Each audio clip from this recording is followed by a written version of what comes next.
आजिकाली भारतर digital market रे गोटे बहुत बड़ परिवर्तन आसुची आउ तार ना हेउची ओएनडीसी। तेबे एमिति कौन अच्छी एथरे जहाँ छोट दोकानी कोटू नहीं बड़ कंपनी जाए समस्तंक पई पूरा गेम चेंज कर दी पारे। चलंतु आज सेई विषय जानिबा। नमस्कार। तेबे आजिर एही आलोचनारे आमे बुझिबा जे ओएनडीसी प्रकृतरे कौन, एहार आवश्यकता काहींकी पड़िला, आउ सबुठु बड़ कथा एहा छोट छोट व्यवसायींक पई केमिति गोटे बरदान भଳି काम करि पारिबो। ओएनडीसी को भल भावे बुझिबाकू हेले ना आमको प्रथमे टिके पछकू जीवाकू पड़िबो। माने जानिबाकू पड़िबो जे एहा पूर्वरु जो ऑनलाइन सिस्टम थिला सेथिरे असुविधा कौन थिला। कारण देखंतु समस्या को न जानिले समाधानर मूल्य केमिति बुझियोबो, ठीक ना। आगरु ऑनलाइन बिक्री करिवा माने सीधा कथा किछि बड़ कंपनींक हातरे सबु किछि थिला। एहार अर्थ हेला बहुत बेसी कमिशन, सेमानंकर निज नियम आउ विक्रेतांक पई स्वाधीनता प्राय नथिला कहिले चले। एबे जदि आमे पुराना मार्केट प्लेस आउ ओएनडीसी को तुलना करिवा तेबे पार्थक्य पूरा स्पष्ट। देखंतु आगरु गोटिए प्लेटफॉर्म ही सबु किछि कंट्रोल करूथिला, किंतु एबे ओएनडीसी गोटे खोला नेटवर्क। आगरु जोठी मोटा अंकर कमिशन देबाकू पडुथिला एबे खर्च कम आउ पूरापूरी पारदर्शी। आउ सबुठु बड़ कथा आगरु विक्रेतांक पहुंच बहुत सीमित थिला, एबे किंतु एकाथरे अनेक एप्स रे पहुंचिउची। माने विक्रेता आउ कहार नियंत्रण रे बांधी होई नाहन। तेबे एते सबु समस्यार समाधान कौन? आसंतु एबे आगकू बढ़िबा आउ देखिबा ओएनडीसी केमिति एक ओपन नेटवर्क भावरे ए सबुर समाधान आनिछि। तो ओएनडीसी रो पूरा ना हेला open network for digital commerce. एहाको भारत सरकार आरंभ करिसंती आउ एहा हेउछि गोटे ओपन नेटवर्क। यार सबुटो मजादार कथा कौन जानते, एठी विक्रेता आउ क्रेता अलगा अलगा ऐप व्यवहार करी मध्य गोटिए नेटवर्क रे जोड़ी होई पारिबे। कमाल ना। हेले प्रश्न उठुछि ओएनडीसी को तयारी करिवार कारण कौन थिला। देखंतु यार लक्ष्य बहुत स्पष्ट। प्रथम कथा बड़ बड़ कंपनी मानकर जो मोनोपोली बा एकचाटिया अधिकार थिला ताकू कम करिबा। द्वितीय रे आमर छोट विक्रेता स्वयं सहायक गोष्ठी बा एसएचजी आउ एमएसएमई मानकू गोटे समान सुजोगर प्लेटफॉर्म देबा।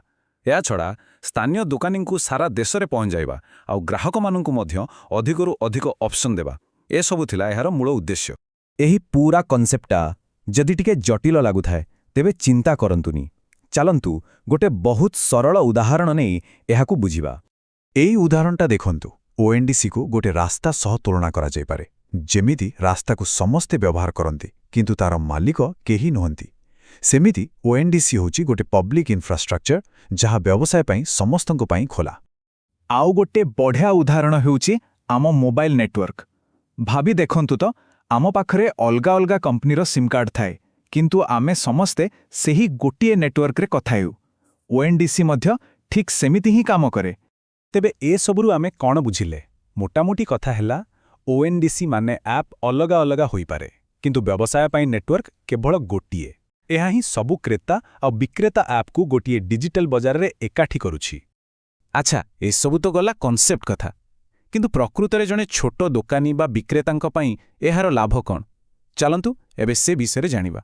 एहार सबुठु बड़ आउ आकर्षणीय लाभ कौन जानती? जणे विक्रेतांकु तांको प्रोडक्ट केवल थरुटिए अपलोड करिबाकू पड़िबो। बास सेतिकिरे काम सरिला।